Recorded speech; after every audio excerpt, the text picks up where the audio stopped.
दिल्ली में सीसीएस की बैठक जारी है। कैबिनेट कमेटी ऑन सिक्योरिटी की बैठक ये चल रही है।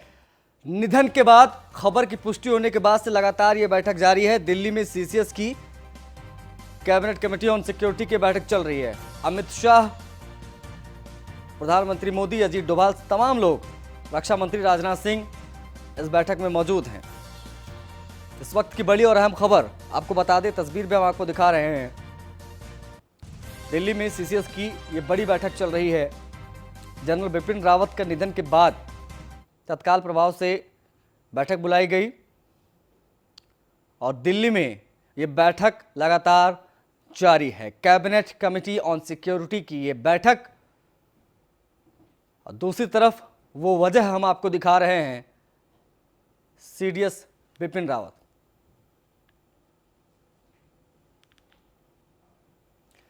सीडीएस बिपिन रावत की मौत पर सीएम धामी ने दुख जताया है। बिपिन रावत की मौत मेरे लिए एक निजी क्षति है, ये बात कही है उत्तराखंड के मुख्यमंत्री धामी ने।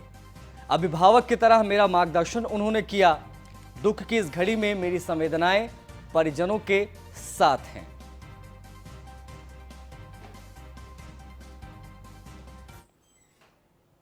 हमारे लिए बहुत बड़े दुख हमारे सामने आया है और बहुत हमारी अपूर्णीय क्षति हुई है। जनरल बिपिन रावत जी के जाने से उनकी मृत्यु का जैसे ही संदेश मिला है, सारे उत्तराखंड वासी, पूरे भारतवासी सब बहुत दुखी हैं। उनका जाना निश्चित रूप से एक बहुत बड़ी क्षति है जिसकी पूर्ति नहीं हो सकती है। और उन्होंने मैं व्यक्तिगत रूप से भी, चूँकि उनका जाना मेरे लिए व्यक्तिगत क्षति है, साथ ही साथ भारत के साथ उत्तराखंड के लिए बहुत बड़ी क्षति है। एक सैनिक पुत्र होने के नाते हमेशा उनके अंदर इतनी सादगी, सरलता थी कि हमेशा वो मेरा मार्गदर्शन करते रहते थे। अभी कुछ दिनों के अंतराल में ही मुझे उनके साथ मेरे पिताजी की जो रेजिमेंट है, महार रेजिमेंट के सेंटर में उनके साथ जाना था, लेकिन बीच में ही नियति को कुछ और मंजूर था। आज उनके परिवार पर जिस प्रकार का एक कष्ट आया है, बड़ा कष्ट आया है, और मैं समझ सकता हूँ एक सैनिक पुत्र होने के नाते कि उनके परिवार पर क्या बीत रही होगी। मैं भगवान से प्रार्थना करता हूँ, उन्होंने संपूर्ण जीवन भर माँ भारती की सेवा की है, राष्ट्र की सेवा की है। भगवान उनको अपने श्री चरणों में स्थान दे और उनके सभी जितने भी उनके शुभचिंतक, चाहने वाले, उनके पारिवारिक जन, सभी को इस दुख को सहन करने की शक्ति प्रदान करे। ओम शांति, ओम शांति, ओम शांति। बीजेपी के राज्यसभा सांसद अनिल बलूनी ने भी दुख प्रकट किया है। सीडीएस बिपिन रावत की मौत पर उन्होंने गहरा दुख प्रकट किया है। बीजेपी के राज्यसभा सांसद अनिल बलूनी ने भी अपनी प्रतिक्रिया दी है। उन्होंने सीडीएस बिपिन रावत की निधन पर दुख व्यक्त किया है। सीडीएस बिपिन रावत के ठीक बगल में पूर्व मुख्यमंत्री एनडी तिवारी की पत्नी उज्ज्वला तिवारी की भी जमीन है और उनके आसपास रहने वाले लोग जब से इस खबर को उन्होंने सुना है तब से वो बेचैन हैं, बेहद दुखी है। उनका कहना है कि उन्हें गर्व की अनुभूति हो रही थी कि उनके पास पहले सीडीएस और पूर्व सेना प्रमुख का आवास है। सीडीएस बिपिन रावत अपने आशियाना बनाने का सपना ही देख रहे थे कि ये पूरा हादसा हुआ। उनके पड़ोसी जब से ये खबर सुनी है तब से सारे लोग स्तब्ध हैं। हमारे साथ सर, आपका शुभ नाम क्या है? K S. Mishra, doctor K S. Mishra. Mishra ji, आपके ठीक सामने बिपिन रावत जी का आवास ये बन रहा है जो है, कितने दिन से इस पे काम चल रहा था? ये हो गया होगा, कोई 1 महीना हुआ होगा। 1 महीना। जी हाँ, और हम लोग तो वेट कर रहे थे कि उनके साथ घूमने का मौका मिलेगा। ये कॉलोनी में बहुत से आर्मी के, डिफेंस फोर्सेस के लोग हैं, एयरफोर्स, नेवी के, और हम लोग सब साथ में एक साथ घूमते हैं, सुबह शाम टहलते हैं। बहुत अच्छा कुछ दिन पहले उनकी वाइफ यहाँ पर आई थी और उन्होंने सभी कर्मचारी जो बेचारे लेबर हैं उनको 2-2 लड्डू दिए थे अपने हाथ से, सबको बुला करके। बहुत ही उनके अंदर आत्मीयता थी, बहुत ही अच्छे परिवार था, और हम लोग तो बिल्कुल उनके, मतलब ये समझ लीजिए कि बिल्कुल वो हो गए थे, मुरीद हो गए थे। खुश थे आप लोग के बगल में बिपिन रावत जी का अरे बन इससे रहा है, अच्छा तो कम क्या से कम है? जो है सीडीएस है, पहले सीडीएस बने थे, गर्व की बात भी होती है। इससे अच्छा क्या होएगा साहब कि इनके जैसा आदमी हमारे पड़ोस में रहे। जब से खबर सुनी है तब से दुख हो रहा है इसको लेकर के जो है। बस सुन रहे हैं, खबर सुन रहे हैं वही कि क्या हुआ है, लेकिन बहुत खराब हुआ है। अब जिसमें 1.5 घंटा तक हेलीकॉप्टर जलता रहा है, उसके बाद उसको निकाला गया है उनको, और इतना दुखद हादसा हुआ है, बहुत ही स्तब्ध है, सारी कॉलोनी परेशान थैंक यू। है। बिल्कुल, तो देखिए जाहिर तौर पर बहुत मुलाकात नहीं हुई, बहुत बातचीत नहीं हुई, बावजूद उसके जो है कहीं ना कहीं जो पड़ोसी हैं वो इसको लेकर बेहद दुखी हैं, क्योंकि पूरा देश स्तब्ध है इस खबर के बाद से, पूरा देश गमगीन है कि जो पूरा हादसा हुआ अपने आप में बेहद दुखद है। अब जो आसपास के लोग हैं जो उम्मीद कर रहे थे कि जब बिपिन रावत जी का घर बनेगा, बनने के बाद वो कम से कम यहाँ पर रहेंगे, एक पहले सीडीएस के तौर पर, एक पूर्व सेनाध्यक्ष के तौर पर उन्होंने देश के लिए बहुत कुछ किया, और अगर ऐसी शख्सियत अगल बगल रहती है तो एक गर्व की अनुभूति होती है। कुछ वैसी फीलिंग्स यहाँ के लोग भी कर रहे हैं, और जैसे जब से खबर सुनी है तब से बेहद गमगीन नजर आ रहे हैं। वीडियो जर्नलिस्ट राजन के साथ Brajesh Srivastava, news One India, Dehradun.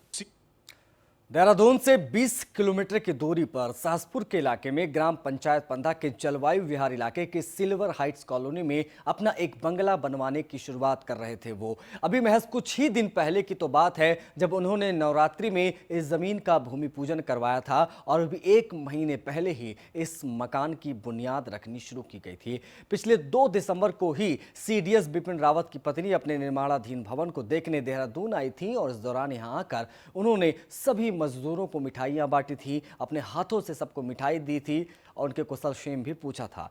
इसके बाद वापस लौट गए, लेकिन अब जैसे ही ये दुखद खबर आई, मजदूरों को मिली ये खबर हेलीकॉप्टर हादसा हो गया है, उसके बाद से यहां पर काम बंद हो गया है। सीडीएस बिपिन रावत का देहरादून और देवभूमि से बेहद ही गहरा नाता रहा है। 1978 में आईएमए की पासिंग आउट परेड को पार करके वो सबसे पहले गोरखा रेजिडेंट में बतौर अफसर कमीशन्ड हुए, और उसके बाद से वो लगातार सेना के अलग अलग पदों में तो रहे, लेकिन इस बीच उनका देहरादून से और खास करके उत्तराखंड से नाता कभी भी नहीं हटा। और यही वजह है कि अब भले ही वो सेना के चीफ पद से रिटायर हो चुके हों, सीडीएस रहे हैं, लेकिन इसके बावजूद वो देवभूमि से अपना लगाव नहीं छोड़ पा रहे थे। यही वजह देहरादून के ये सिल्वर हाइट का इलाका है। जरा ये देखिए, हम आपको ये जो पूरा जगह दिखा रहे हैं, दरअसल ये सीडीएस बिपिन रावत का वो बंगला है जो यहाँ पर निर्माणाधीन है। अभी कुछ दिन पहले नवरात्र में ही इसका भूमि पूजन हुआ था, और उसके बाद ये आसियाना बनने की शुरुआत हुई थी। इस पूरे इलाके में, ये देहरादून से लगभग 20 किलोमीटर दूर ये पूरा पहाड़ी इलाका है, और यहाँ पर सीडीएस बिपिन रावत अपना ये पूरा आसियाना बना रहे थे। और अभी कुछ दिन पहले ही, महज अभी लगभग 1 सप्ताह पहले, अपनी पत्नी मधुलिका रावत के साथ वो यहाँ पर आए थे। उन्होंने यहाँ पर आकर के निरीक्षण किया, यहाँ पर पूरे जो निर्माण कार्य चल रहा था इसको देखा। सबसे बड़ी बात यह है कि देवभूमि के साथ सीडीएस बिपिन रावत का बेहद ही गहरा नाता रहा है। वो लगातार, वो फिर चाहे यहाँ की जो है सैन्य अकादमी के साथ जो है जुड़ाव उनका रहा हो, यहाँ पर समय समय पर आकर के वो फिर चाहे गढ़वाल विश्वविद्यालय के दीक्षांत समारोह में उनका आना रहा हो, इस तरह के तमाम ऐसे मौके रहे जब बिपिन रावत हमेशा से यहाँ के साथ रूबरू रहे। लेकिन ये घर बताता है कि किस तरीके से सीडीएस बिपिन रावत और देवभूमि का नाता बेहद ही गहरा है। वीडियो जर्नलिस्ट राजन बड़ोला के साथ Brajesh Srivastava, news One India, Dehradun. इस निर्माणाधीन आवास पर काम कर रहे मजदूरों की क्या प्रतिक्रियाएं हैं, क्योंकि ये भी समझना बड़ा जरूरी हो जाता है कि आखिर वो क्या महसूस कर रहे हैं। क्या कहा उन्होंने, आपको दिखाते हैं। नाम है आपका? शादाब शादाब जी। ये किसका बन रहा है? कर्नल साहब इनका, बिपिन रावत जी। बिपिन रावत जी का जी। तो आप लोग यहाँ पे दिन रात काम होता है? ना जी, हमने तो दिहाड़ी की है यहाँ पे। अच्छा जी। तो आज काम नहीं चल रहा है? जी नहीं, आज काम नहीं चल रहा, क्योंकि उनका हादसा होने का पता लगा तो काम बंद कर दिया गया। अच्छा, तो क्या कोई फोन आया था क्या, या जी। आप लोगों को जानकारी मिलने के जानकारी न्यूज पे देखा था, जानकारी मिली थी, जब एकदम काम बंद कर दिया। क्या नाम है? पार्वती पार्वती जी। यहाँ पर मैडम आई थी कुछ दिन पहले? हाँ जी, आई थी। आई थी, तो कितने दिन पहले आई थी यहाँ? वो 2 तारीख को। 2 तारीख को जो है, तो यहाँ सब देख रही होंगी, कुछ बताया हाँ, कैसे सब काम कुछ। करना है, क्या करना है? हम लोगों से तो सर कोई बात नहीं हुई, मतलब वो बैठी थी, हम लोगों को मिठाई के डिब्बे भी दिए। नाम है आपका? देहरादून में कार्यालय मुख्य निर्वाचन अधिकारी उत्तराखंड और सूचना विभाग के संयुक्त तत्वाधान में 1 दिवसीय मीडिया कार्यशाला का आयोजन किया गया। इस कार्यशाला का शुभारंभ मुख्य अतिथि मुख्य निर्वाचन अधिकारी सौजन्या, महानिदेशक सूचना रणबीर सिंह चौहान एवं मुख्य वक्ता प्रोफेसर डॉक्टर सुभाष गुप्ता ने दीप प्रज्वलित करके किया। मुख्य निर्वाचन अधिकारी सौजन्या का कहना है कि मतदाता संक्षिप्त पुनरीक्षण 2022 संपन्न हो चुका है। शीघ्र ही निर्वाचन आयोग इलेक्ट्रोल का प्रकाशन करेगा। इस बार 3,99,000 से अधिक नवीन पंजीकरण प्राप्त हुए हैं। इस बार निर्वाचन आयोग द्वारा नई पहल की जा रही है, जिसके तहत 80 साल से अधिक आयु के वरिष्ठ नागरिकों एवं निर्वाचक नामावली में चिन्हित दिव्यांगजनों को पोस्टल बैलेट के माध्यम से मतदान की सुविधा प्रदान की जाएगी। वहीं महानिदेशक सूचना रणबीर सिंह चौहान ने कहा कि विधानसभा सामान्य निर्वाचन के सफल संपादन में मीडिया की भूमिका बढ़ जाती है। चुनाव में मीडिया तक सूचनाओं का सही प्रकार से आदान प्रदान हो, इसके लिए तंत्र विकसित किया जाए ताकि मीडिया को किसी एक प्लेटफॉर्म से समय पर सूचनाएं मिल सकें। हमारा तैयारी पूरा है। हमारा आरओ एआरओ का तैनाती होके उनका ट्रेनिंग भी अभी हो चुका है। हमारा फर्स्ट फ्लाइंग स्क्वाड्स और वीएसटीज और हमारा अकाउंटिंग टीम, उनका भी सभी तैनाती और ट्रेनिंग हो चुका है। उसके बाद जो हमारा वीवीपैट सीयू और बीयूस जो लेना है उसको भी लेके हमने फर्स्ट लेवल चेकिंग कराया है। अवेयरनेस प्रोग्राम उसका जिलों में चल रहा है, स्वीप एक्टिविटीज़ चल रहा है और हमारा समरी रिवीजन भी चल रहा है। 1/1/2022 को 18 ईयर्स जो भी होंगे वो सभी इसके लिए एलिजिबल है। तो हमारा तैयारी पूरा है। हमारा आरओ देहरादून में मुख्यमंत्री पुष्कर सिंह धामी ने राज्य स्तरीय खेल महाकुंभ 2021 का शुभारंभ किया। इस मौके पर खेल मंत्री अरविंद पांडे सहित खेल और युवा कल्याण विभाग के तमाम लोग मौजूद रहे। खेल महाकुंभ के आयोजन के उद्देश्य प्रदेश में खेल प्रतिभाओं का बढ़ावा देना है। इस दौरान सीएम धामी ने हर क्षेत्र में खिलाड़ियों को बढ़ावा देने की बात कही। कार्यक्रम में खेल मंत्री अरविंद पांडे भी मौजूद रहे। राज्य स्तरीय खेल महाकुंभ में इस बार 12 खेल प्रतियोगिताएं आयोजित होंगी। इसमें kabaddi, athletics, kho kho, volleyball, badminton, football, table tennis, taekwondo, boxing, judo, handball और बास्केटबॉल जैसे खेल शामिल हैं।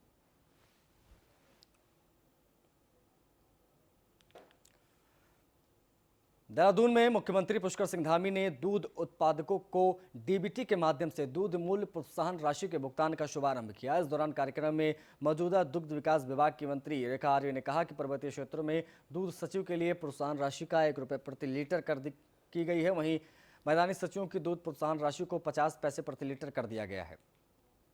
रेखा आर्य ने इस फैसले को ऐतिहासिक बताते हुए कहा कि दूध प्रोत्साहन राशि को 4 रुपये की जगह 5 रुपये प्रति लीटर किया गया है। इससे 53,000 दूध सहकारी समिति के सदस्यों के परिवार लाभान्वित होंगे। ऐतिहासिक घोषणाएं की हैं और जिसके लिए मैं समझती हूँ मैं उनको जितना धन्यवाद दूँ कम है।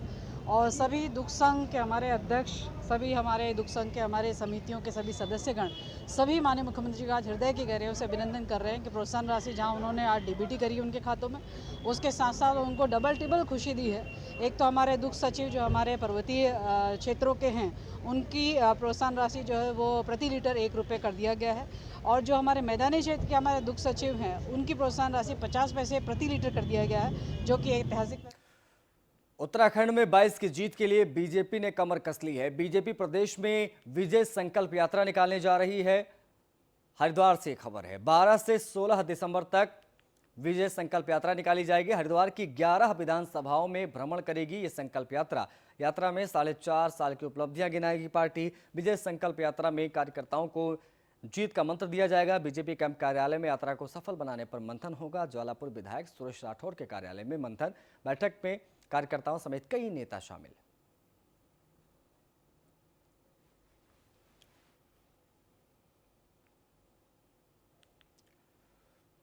सचिवालय संघ के कर्मचारियों ने सरकार के खिलाफ मोर्चा खोलते हुए सचिवालय के मुख्य गेट पर धरना प्रदर्शन किया। बता दें कि सोमवार को मुख्यमंत्री पुष्कर सिंह धामी का अभिनंदन समारोह किया गया था, जिस दौरान सचिवालय संघ के अध्यक्ष दीपक जोशी ने अपनी 5 सूत्रीय मांगों को मुख्यमंत्री के सामने रखा, जिसमें कुछ मांगों को मान लिया गया, बाकी मांगों पर मुख्यमंत्री ने बात और विचार करने को कहा था।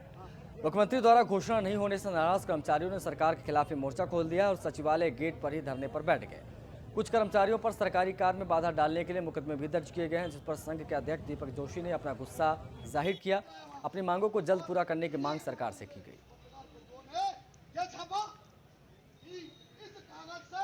ब्यूरोक्रेसी करा रही है, सरकार की छवि खराब कर रही है। और आप देख रहे हैं सचिवालय के लोगों को सचिवालय से बाहर कर दिया गया है। और कहीं ना कहीं एक लोकतांत्रिक जो आवाज़ है, एक सिस्टम है, संवैधानिक एक अधिकार मिले हुए हैं, उस अधिकारों को दबाने का प्रयास किया जा रहा है।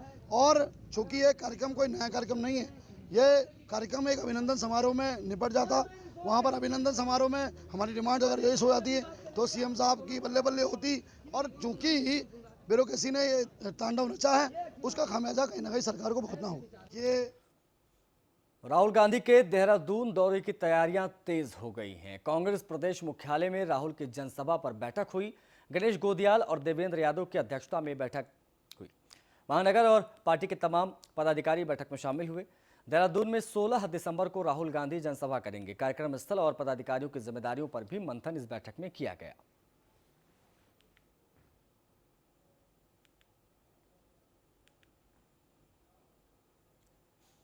पौड़ी में जिला उद्यान विभाग की तरफ से पिछले साल टेका मोटर मार्ग पर चेरी ब्लॉसम का पौधा रोपण किया गया था, जिसमें से 80% पौधे अच्छी तरह से फल फूल रहे हैं। मुख्य उद्यान अधिकारी नरेंद्र कुमार ने बताया कि आने वाले समय में यह पौधे टेका रोड की खूबसूरती को निखारेंगे और पर्यटकों के आकर्षण का केंद्र भी बनेंगे। आपने देखा होगा विगत हम लोगों ने दिसंबर जनवरी माह में चेरी ब्लॉसम के पौधे पौड़ी से टेका रोड पर लगाए। इसी के साथ इस बुलेटिन में फिलहाल